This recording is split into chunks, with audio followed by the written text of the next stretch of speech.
एक बार भृगु ऋषि ने जानना चाहा कि ब्रह्मा, विष्णु और महेश में कौन सबसे श्रेष्ठ है। वह बारी बारी से सबके पास गए। ब्रह्मा और महेश ने भृगु को पहचाना तक नहीं आदर किया। इसके बाद भृगु विष्णु के यहाँ गए। विष्णु भगवान विश्राम कर रहे थे और माता लक्ष्मी उनके पैर दबा रही थी। भृगु ने पहुंचते ही न कुछ कहा न सुना और भगवान विष्णु की छाती पर पैर से प्रहार कर दिया। लक्ष्मी जी यह सब देखकर चकित रह गई, किंतु विष्णु भगवान ने भृगु का पैर पकड़कर विनीत भाव से कहा, मुनिवर, आपके कोमल पैर में चोट लगी होगी, इसके लिए क्षमा करें। लक्ष्मी जी को भगवान विष्णु की इस विनम्रता पर बड़ा क्रोध आया। वह भगवान विष्णु से नाराज होकर भूलोक में आ गई तथा कोल्हापुर में रहने लगी। लक्ष्मी जी के चले जाने से विष्णु भगवान को लगा कि उनका श्री और वैभव ही नष्ट हो गया और उनका मन बड़ा अशांत रहने लगा। लक्ष्मी जी को ढूंढने के लिए वह श्रीनिवास के नाम से भूलोक आए। घूमते घुमाते वेंकटचल पर्वत क्षेत्र में बकुलामाई के आश्रम में पहुंचे। बकुलामाई ने उनकी बड़ी आवाभगत की। उन्हें आश्रम में ही रहने को कहा।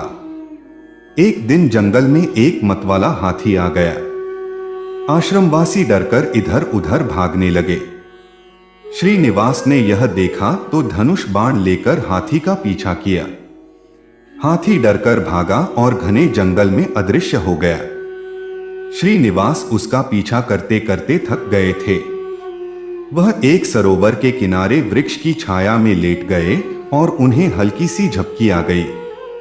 थोड़ी देर में शोर सुनकर वह जागे तो देखा कि 4-6 युवतियां उन्हें घेरे खड़ी हैं।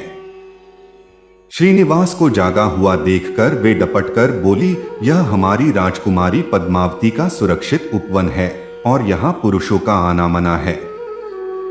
तुम यहाँ कैसे और क्यों आए हो? श्रीनिवास कुछ जवाब दे इससे पहले ही उनकी दृष्टि वृक्ष की ओट से झांकती राजकुमारी की ओर गई।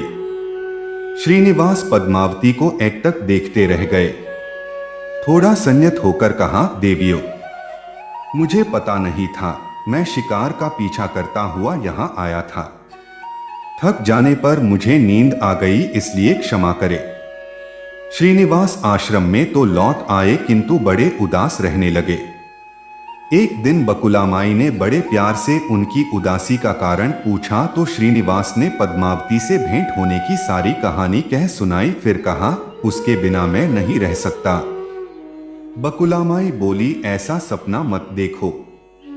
कहा वह प्रतापी चोल नरेश आकाशराज की बेटी और कहा तुम आश्रम में पलने वाले एक कुल गोत्रहीन युवक।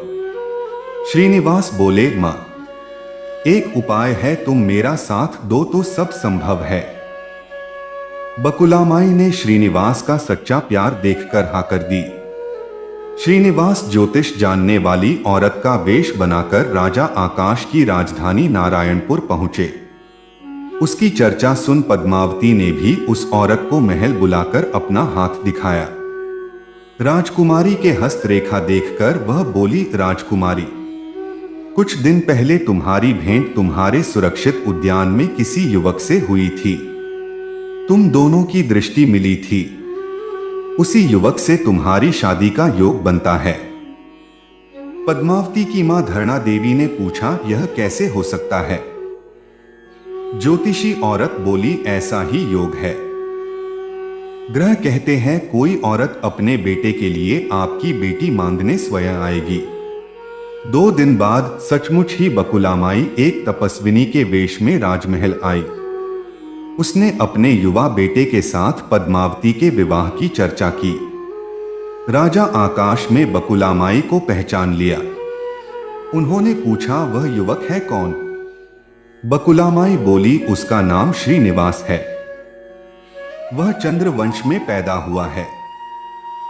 मेरे आश्रम में रह रहा है। मुझे मां की तरह मानता है। राजा आकाश ने कुछ सोचकर उत्तर देने के लिए कहा। बकुलामाई के चले जाने पर आकाश ने राजपुरोहित को बुलाकर सारी बात बताई।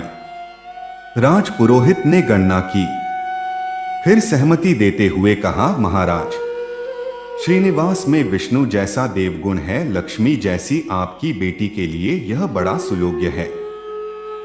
राजा आकाश ने तुरंत बकुलामाई के यहाँ अपनी स्वीकृति के साथ विवाह की लग्न पत्रिका भेज दी। बकुलामाई ने सुना तो वह चिंतित हो उठी। श्रीनिवास से बोली, बेटा, अब तक तो विवाह की ही चिंता थी, अब पैसे न होने की चिंता है। मैं वराह स्वामी के पास जाती हूं, उनसे पूछती हूं कि क्या किया जाए।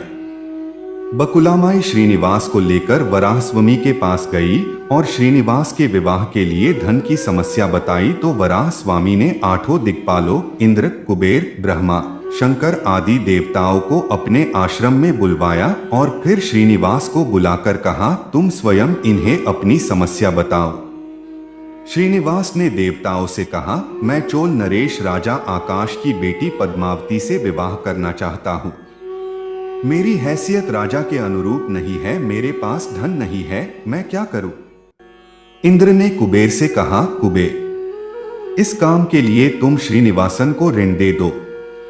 कुबेर ने कहा, ऋण तो दे दूंगा, पर उसे यह वापस कब और कैसे करेंगे, इसका निर्णय होना चाहिए। श्रीनिवास बोले, इसकी चिंता मत कीजिए, कलयुग के अंत तक मैं सब ऋण चुका दूंगा। कुबेर ने स्वीकार कर लिया। सब देवताओं की साक्षी में श्रीनिवास के ऋण पत्र लिख दिया। उस धन से श्रीनिवास और पद्मावती का विवाह बड़ी धूमधाम से हुआ। तभी नारद ने कोल्हापुर जाकर लक्ष्मी को बताया, विष्णु ने श्रीनिवास के रूप में पद्मावती से विवाह कर लिया है। दोनों वेंकटाचलम पर्वत पर रह रहे हैं। यह सुनकर लक्ष्मी जी को बड़ा दुख हुआ। वह सीधे वेंकटाचलम पहुंची। विष्णु जी की सेवा में लगी पद्मावती को भला बुरा कहने लगी, श्रीनिवास, विष्णु रूप मेरे पति है, तूने इनके साथ विवाह क्यों किया? दोनों ने वाक युद्ध होने लगा तो श्रीनिवास को बड़ा दुख हुआ। वे पीछे हटे और पत्थर की मूर्ति के रूप में बदल गए। जब दोनों देवियों ने यह देखा तो उन्हें बड़ा दुख हुआ कि श्रीनिवास तो अब किसी के न रहे।